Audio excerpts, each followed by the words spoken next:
Abawagizi ba club ya Manchester United, here I stand to be collected. Musobola okuntereezaamuko. Okusinziira ku reports eziva mu club ya Manchester United, ziraga nti omuzannyi Marcus Rashford, club ya Barcelona already yategeeza dda nti terina nsimbi zigenda kusasula Marcus Rashford okubeegattako permanently. Jjukira akamu kawaayiro akali mu ndagaano ya Marcus Rashford ka bukadde bwa pounds 40 eri ttiimu yonna eyagala okuba nga emusayininga okuggyako club ya Man City ne club ya Liverpool. Ezo ttiimu zebbiri Manchester egamba tesobola kuba nga eziguza omuzannyi. Kitegeeza nti ng'oggyeko ezebbiri Marcus Rashford asobola okutambula mu ttiimu yonna.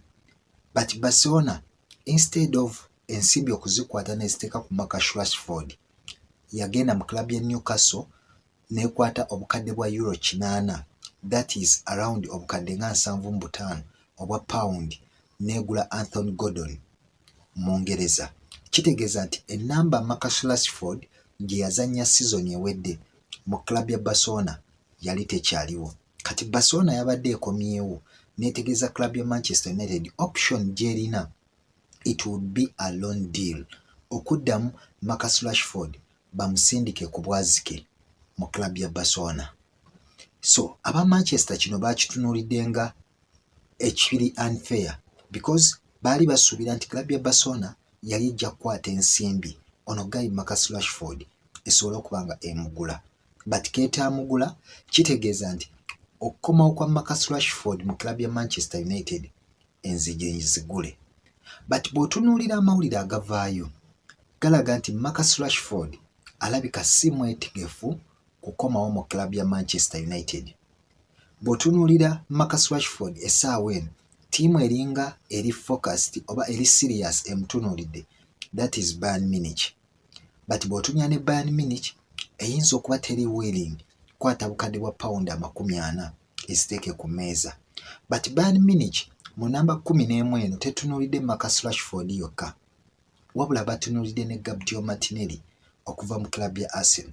But they believe we batunuulira abavubuka bano bonna, Gabriel Martinelli ayinza okuba ow'enkizo ku muzannyi Marcus Rashford. One, Gabriel Martinelli pace ye ya nkizo nnyo, bagitunuulira nnyo. Ekirala bw'otunuulira emyaka gya Gabriel Martinelli n'otunuulira n'emyaka gya Marcus Rashford, because Gabriel Martinelli is just 25 years right now. Kyokka nga Marcus Rashford agenda kuyingira emyaka 29. So batunuulira n'emyaka gino nga balaba Gabriel Martinelli akyasobola okubayambako ebbanga eddene compared ku muvubuka Marcus Rashford. Kati kitegeeza nti Bayern bwe tatwala Marcus Rashford, obvious alina okukomawo mu club ya Manchester United. But ono guy ayongedde okulaga club ya Manchester United nti kasasiro gyali. Nze eno kyendowooza Marcus Rashford essaawa eno club ya Manchester United ebadde ejja kumuyambako okuddamu zuukusa ekitone kye, because bw'otunuulira abamu ku batendesi abasindiikiriza Marcus Rashford okuva mu club ya Manchester United, I think omutendesi asookera ddala was Erik ten Hag, nti Marcus Rashford yalaganga nti yali munafu. Bwe kyatuuka ku Ruben Amorim ate ne kyeyitirira. So bw'otunuulira abatendesi bano bonna abaamuviirako okuva mu club ya Manchester United, right now abatendesi abo tebaliiwo. But bw'otunuulira Michael Carrick essaawa eno aliwo.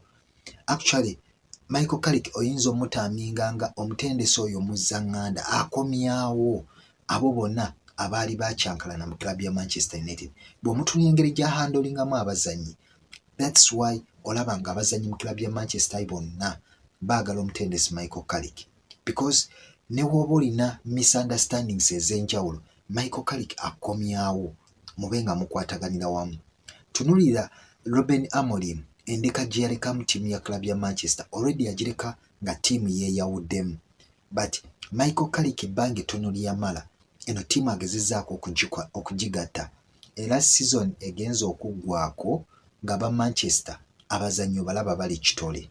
So I would think omuzannyi Marcus Rashford eno ye ssaawa oba eno ye time okubanga addamu okuzuukusa naddala ekitone kye because Michael Carrick yamutegeezezza nti waddembe okukoma mu club ya Manchester United era ajja kufuna obudde obuzanyira club ya Manchester United. Jjukira season ejja Manchester egenda kulabikako ku lukalu lwa Bulaaya, that is Champions League. Bagenda kuzanya empaka za FA, empaka za Carabao at the same time ne league y'eggwanga ly'e Bungereza. Kitegeeza emipiira mingi. Bw'otunuulira ennamba Marcus Rashford gy'azannya, that is namba 11 gy'ayita mu club ya Manchester United right now. Matthew Chuna yakubawo ate ng'olaba Chuna okubayo bagezaako kumutetenkanya butetenkanya. Ti Marcus Rashford singa addamu n'azuula omutindo gwe asobola okunywerera ddala mu namba eyo, namba 11.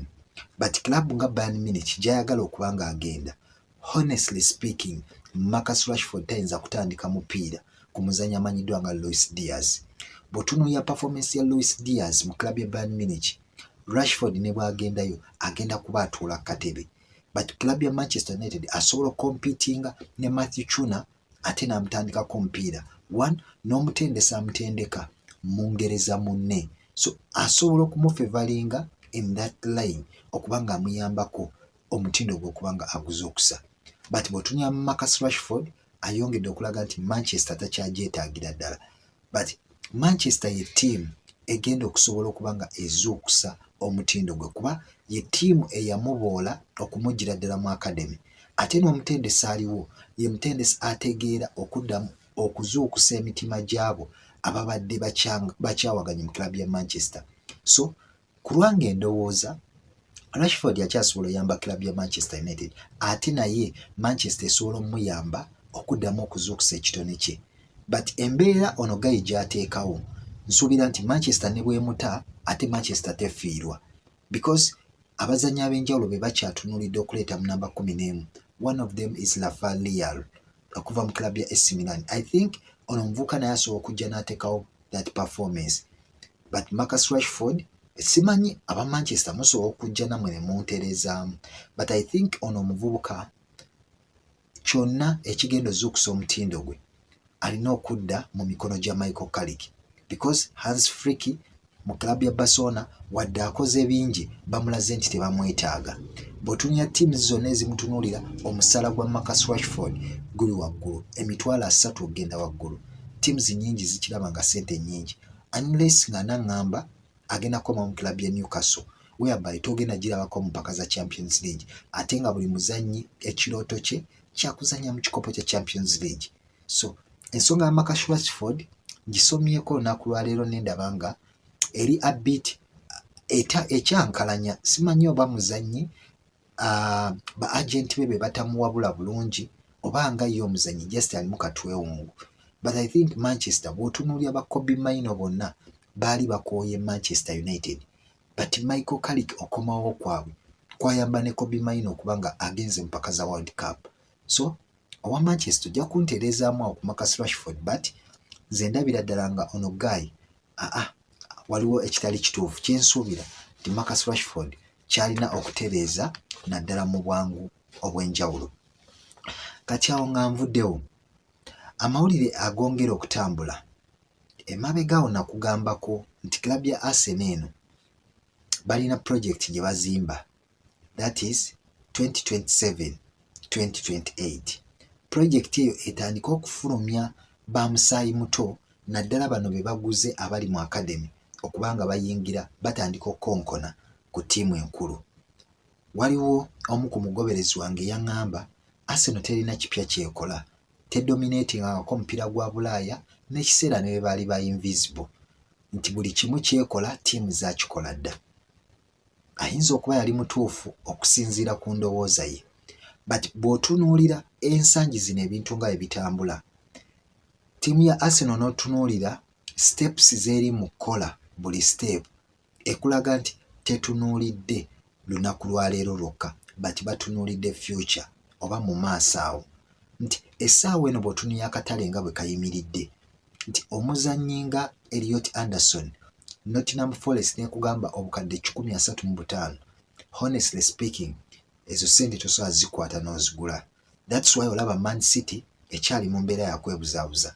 Era nga ensonga y'emu club ya Arsenal lwaki erabika nga etandise okutaddiru y'omuvubuka Sandro Tonali, it is because club ya Newcastle ensimbi yazireeze. So olaba nga abazannyi essaawa eno babuseere nnyo mu katale. Ti ttiimu erina okuddayo ne resort nga ku baana baayo aba academy nesobola okuba nga yeekuliza abaana n'eba integratinga n'ebaleeta mu ttiimu enkulu. Kino Andrea Bata ne Michael Mitchell kye bali mu kukola essaawa eno mu club ya Arsenal. Nti bw'otunuulira ono Maurizio Mitchell agezaako okuleeta talenti z'abavubuka ezo ento okuzongerera ddala mu academy ya club ya Arsenal. Essaawa eno amawulire agavaayo galaga nti club ya Arsenal baagala okusayininga omuzannyi amanyiddwa nga Elijah Ampson. Elijah Ampson alina emyaka giri 18 wabula nga kitaawe yazanyirako club ya Arsenal amanyiddwa nga Matthew Upson. Matthew Upson yawangulirako ne club ya Arsenal ekikopo kya Premier League. Essaawa eno Arsenal etunuulidde mutabani we nga omupiira gwe aguzanyira mu club ya Spurs wali e Bungereza, but endagaano y'omuvubuka ono egenda kuba eggwako ng'ennaku z'omwezi 3 omwezi guno gwe tulimu. Kitegeeza endagaano kasita eggwako ono Guy agenda kuba atambulira bwereere. Ono be bamu ku ba defenders abaana abato abatunuulirwa nti bali promising. Emabegaawo club ya Arsenal baamaze okusayininga omuvubuka amanyiddwa nga Emmanuel Mbemba. Nzaalwa za France bamugye mu club ya PSG, already bali mu kufinalizinga deal ye, era naye omulabanga myaka 18 ye omulabanga naye bamuleese okuddira ddala mu back awo. Kyokka at the same time Mariam Salomon naye akyali mu defense awo is just 16 years naye alindiridde okuba nga ayingira mu ttiimu. So olabanga bagezaako okuzimba abavubuka bano nti abazanyira mu first team we batuuka okuvaawo bano abavubuka just ba steppinga in nga bayingira team. So olabanga club ya Arsenal already bali mu nteekateeka ezigattako musaayi mutono amanyiddwa nga Elijah Ampson okuba nga yeegatta club ya Arsenal.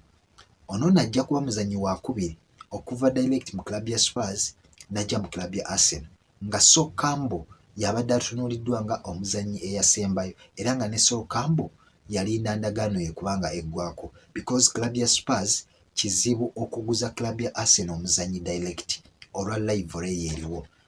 So omuzannyi ono essaawa yonna tuyinza okumulaba nga yeegase ku club ya Arsenal najja okulaba nga akulira mu setup yaabwe Arsenal nesobola okuba nga emufunamu naddala ebiseera ebijja. Still bw'otunuulira era mu kategole y'okuzimba ba musaayi muto omuvubuka amanyiddwa nga Ayub Bundey myaka 18 already ye yalaze kikyalinawo mu mpaka za World Cup. Nti Ayub Bundey ono club ya Arsenal tesoose mu sportinga mu World Cup ono.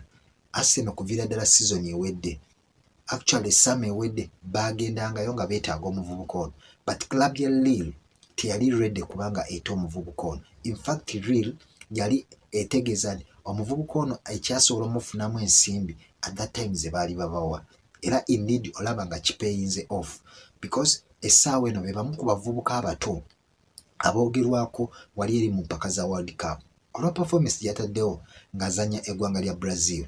That's why olaba ne teams nyingi zitandise okuvaayo nga zoogera ku mbeera ey'okumusayininga.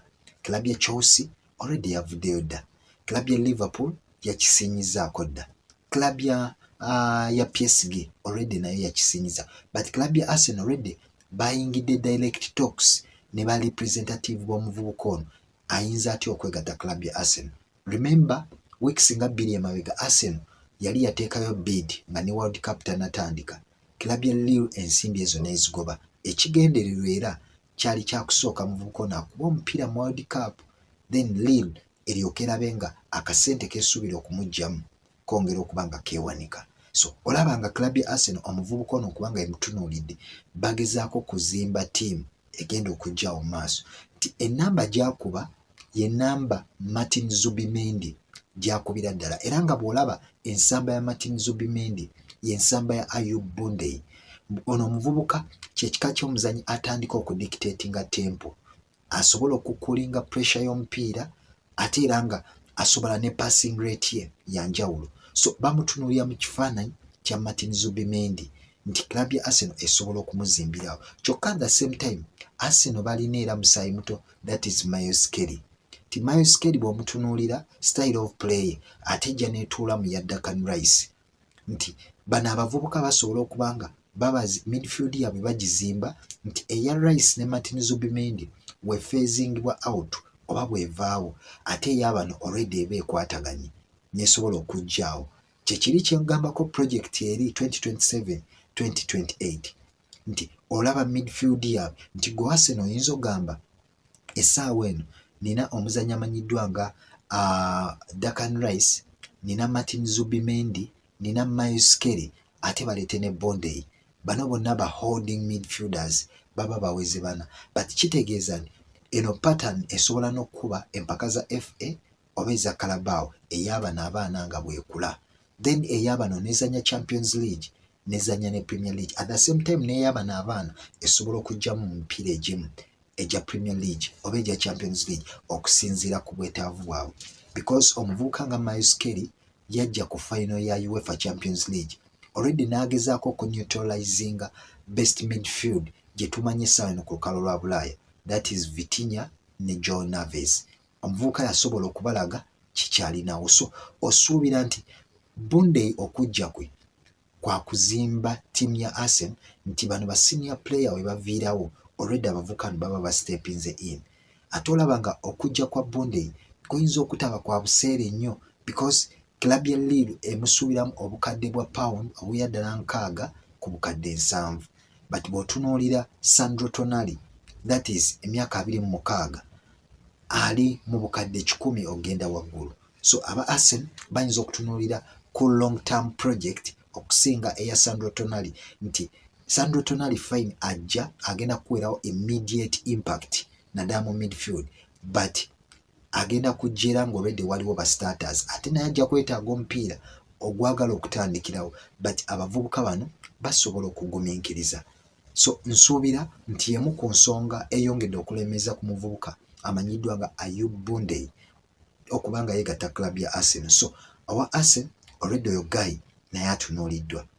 Kati omuzannyi amanyiddwa nga sporting director amanyiddwa nga Maurizio Mitchell yazzeeyo dda mu ggwanga lya Italy. Jjukira omusajja ono mu Italy era ne Andrea Bada naye musajja mu Italy. Kati Maurizio Mitchell already ali mu club ya Inter Milan, already yababuuzizza dda ku bwetaavu bwa striker amanyiddwa nga Piero actually ono guy ye Piero Esposito, myaka giri 20 nzaalwa za wali mu Italy. Omuvubuka ono omutunuulira mu club ya Inter Milan season ewedde y'omu ku bavubuka ababadde ab'enjawulo ennyo, y'omu ku bavubuka ali promising, ayongera okulaga nti mu maaso agenda kuba wanjawulo nnyo naddala ku ttiimu ya Italy ne mu liigi ya Italy. Club ya Arsenal yatuukiridde dda Inter Milan n'egitegeeza nga oba wayinza obaawo obusobozi bw'okusayininga omuvubuka ono. Club ya Arsenal enoonya strike oyo asobola okuyambako Victor Gyökeres. Emabega awo babadde beetaaga omuzannyi amanyiddwa nga Julian Alvarez, but ensimbi club ya Atletico Madrid ziyategeeza nti etunda Julian Alvarez zaali abnormal, nga club ya Arsenal tesobola kukwata nsimbi ezo n'ereeta omuzannyi amanyiddwa nga Julian Alvarez. That's why olaba nga deal eyo club ya Arsenal yagivaamu. Essaawa eno batunuulidde musaayi muto myaka 20 okubanga bamuleeta mu club ya Arsenal. Ebimu ku ebyo ebitunuulira ku muvubuka ono amanyiddwa nga Piero Esposito kwe kubanga ono striker guy ali versatile ate ali physically dominance naddala wali eri mu box, nti mu kifaananyi mwolabira Victor Gyökeres okuba aggressive okubanga ali physical ye muvubuka ono era ekifaananyi kyalimu. So olaba nga club ya Arsenal bali mu kunoonya strike oyo era nga amaanyi agalina ng'ali aggressive mu box, ekika kya striker asobola okubuulinga ba defenders. Olaba nga omuvubuka ono mu kifaananyi kyennyini ekyo era mwatambulira. Then bw'oyongera n'otunuulira omuvubuka oyo actually ali strong physical presence ye nga bw'olaba Victor Gyökeres yennyini, era ne kigayi kino ekiyitale osobola okigugolingako naawe n'okiraba. So omuvubuka ono akulaga nti era mu box awo wabaawo muzibu nnyo wakuggyako omupiira naddala singa aba aguholdinze. But emu ku attribute esinga okumutunuulirwa oba esinga okusikiriza club ya Arsenal ye excellent in movement naddala ng'ali mu box. Ti muvubuka eyeeyisa obulungi oba movements ze nti za njawulo ng'ali mu box, kitegeeza asobola okuzannyako ne bazannyi banne. Bw'aba tazannye na bazannyi banne asobola obuzaabuza opponent n'abajjawo n'acreatingira bazannyi banne that space ne basobola okuba nga ate bo basobola okukozesa omukisa ogwo okuteebera club ya Arsenal. So ekivubuka kino club ya Arsenal ekitunuulidde okuba nga ekyongera mu ttiimu yaabwe. Kati wano we nagambira nti Andrea Bata ne Maurizio Mitchell omulimu gwe baliko si gwa kuzimba buzimbi club ya Arsenal okuzimba buzimbi project eri ey'abaana abato, but owa Arsenal balina mu kuzimbira ttiimu egenda okuba nga esigala competing right now nga we balinda project eri ejja esobola okutuulira ddala mu ttiimu eno. So ekyo kye nagamba nti ttiimu erina scouting agency ey'amaanyi egenda ganyulwa nnyo naddala mu katale kano, because bw'otunya n'abavubuka abalala bonna be bali mugezaako okuscoutinga abavubuka banjawulo. Abavubuka bataddewo omutindo ogw'enjawulo naddala mu ttiimu zaabwe gye basobola okuba nga babasupootinga okuba nga babajja. But naawe osobola okumpa endowoozayo ng'oyita wansi awo mu comment section. Nkujjukiza blood wange okusubscribinga, okulikinga n'okukomentinga. Endowoozayo nkusabira ddala okuginteera awo wansi mu comment section. Mukama Katonda akunkuumire siba bulungi. Weraba.